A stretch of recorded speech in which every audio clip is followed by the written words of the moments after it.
세계 증시와 우리 증시를 짚어보는 시간 5분 세계 증시입니다. 연합인포맥스 정윤교 기자 나와 있습니다. 안녕하십니까? 안녕하십니까? 네, 오늘 우리 증시 사흘 연속 불안했는데 장을 좀 흐름을 살펴볼까요? 네, 오늘 시장은 2,400선을 내주고 말았습니다. 코스피는 전장 대비 0.79% 내린 2,382.78에, 코스닥은 전장보다 1.45% 하락한 770.04의 장을 마쳤습니다. 원달러 환율 부담과 미국의 공격적인 긴축 행보로 투자 심리가 계속 위축된 상황입니다.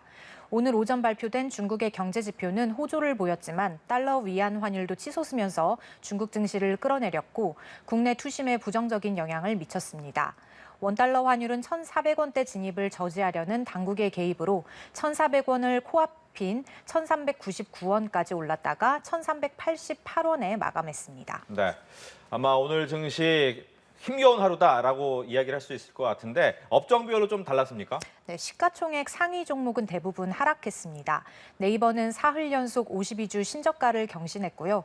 삼성전자는 장중 55,500원까지 떨어지면서 52주 신저가를 기록했다가 장 막판에는 매수세가 몰리면서 상승 마감했습니다. 반면 하락장 속에서도 선방한 종목들이 있었는데요. 환율 상승의 수혜주로 여겨지는 현대차와 기아는 각각 1% 넘게 올랐고요. 카카오페이는 신원근 대표의 자사주 매입 소식에 3% 넘게 상승했습니다. 또 SM엔터테인먼트는 이수만 총괄 프로듀서의 개인 회사와의 결별 소식에 18% 이상 급등했습니다. 네, 이제 해외 증시 상황도 살펴봐야 될 것 같은데 미국에서는 다우 지수가 2개월 만에 최저 수준이었다고요? 네, 그렇습니다. 간밤 뉴욕 증시는 다시 하락했습니다. 개장 전에 발표된 소매 판매가 견조한 모습을 보이면서 상승 출발했지만 결국 긴축 우려를 재확인하면서 하락 전환했습니다. 다우지수는 전장보다 0.56% 하락한 3961.82의 장을 마쳤고 종가 기준으로 7월 14일 이후 2개월 만에 가장 낮은 수준으로 주저앉았습니다. S&P 500 지수는 전장 대비 1.13% 밀린 3,901.35의 거래를 마감하면서 심리적 지지선인 3,900선 코앞까지 왔고요. 나스닥 지수는 1.43% 내렸습니다.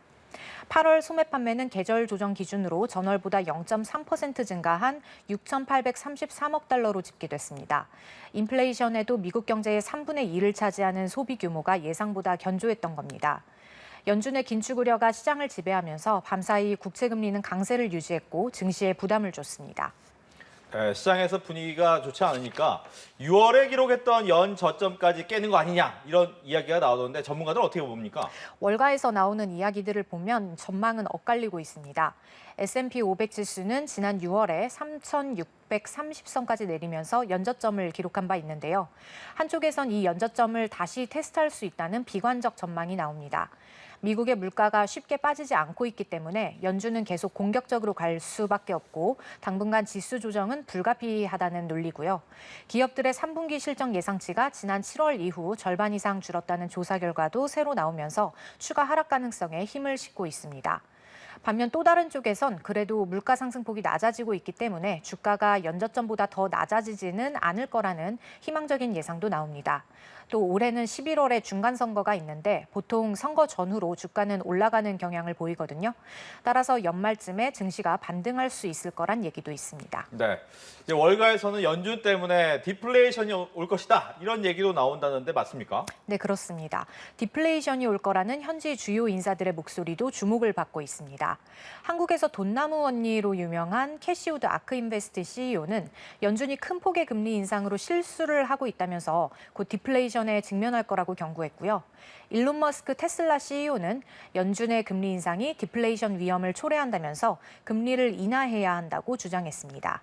또 월가의 신채권왕으로 불리는 제프리 건들락 더블라인 캐피털 CEO도 연준이 공격적인 금리 인상으로 경제를 과하게 휘두르고 있다면서 디플레이션 가능성이 커지고 있다고 말을 보탰습니다. 네, 마지막으로 다음 주 월요일까지 증시 전망 그리고 주요 일정 어떤 게 있습니까?